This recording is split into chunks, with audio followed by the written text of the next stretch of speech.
Mary Anne MacLeod was born in 1912. She was baptised in this church in August 1913. She came from the village of Tong, which is about 4 miles out of Stornoway. So Mary Anne's family would have walked that distance to church every Sunday. Worship in this place would have been exclusively in the Gaelic language at that time. It has since moved to English with a Gaelic provision next door in a smaller sanctuary. But at that time, all worship would have been in Gaelic. Mary Anne, daughter of Malcolm MacLeod, Mary Smith and Tong, born 10th of May 1912, baptised 13th of August 1913 by Reverend Roderick Morrison. And if we go back to 1903 in the register, you can see a lot of Mary Anne's siblings are here. Malcolm, Donald, Christine, Kirianne, William, Annie and Catherine, all baptised at the same time in July 1903. Mary Anne later in life, she would return here most years on holiday to the family home, and she would come to worship here in the church. Now, as a young girl, the family would be sitting upstairs in the balcony, but as she came back later in life, she would sit in the centre of the church, just in these pews here. And she was very much the centre of attention when she came. She would interact with everybody in Gaelic and English, well known to the congregation at that time. Donald Trump himself has been here a number of years ago. He just passed through, he visited for a day, but he didn't view the church. He was just at the family home in Tong on his way through to Aberdeen.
My father was born in 1914, so that was just really shortly before Mary Anne actually went to America.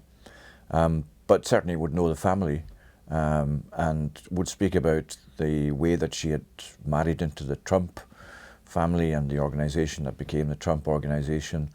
What I remember comments about it were that she had obviously done very well as somebody who had left the island during time of economic difficulties, and through this had actually done very well for herself.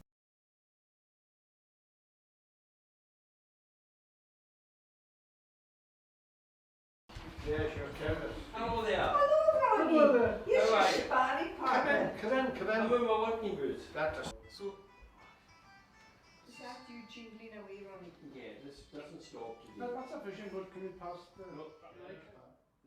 Dr. Donny, Willie, and the wife.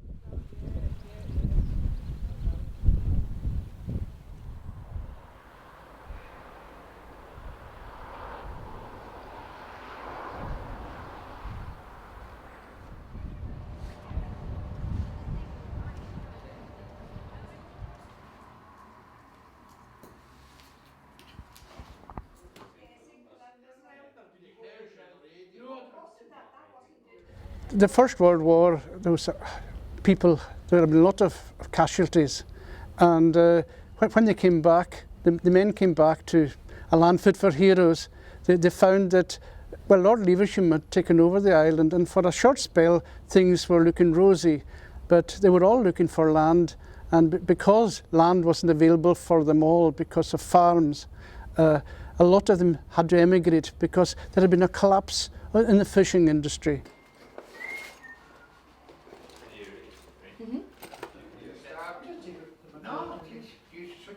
There's plenty more than that. There's plenty.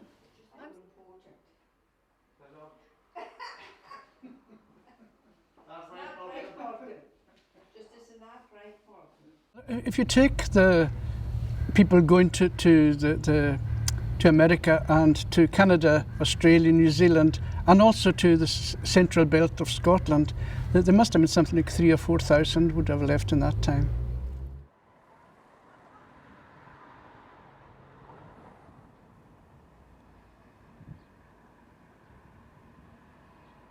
Well, obviously I can't speak for the family, but knowing some of them as I do, I know all of them, but I know some of them better than others.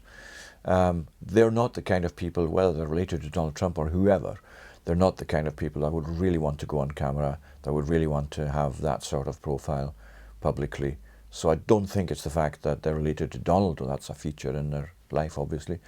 I think it's just that they're very reserved people. They don't really want that sort of publicity or limelight.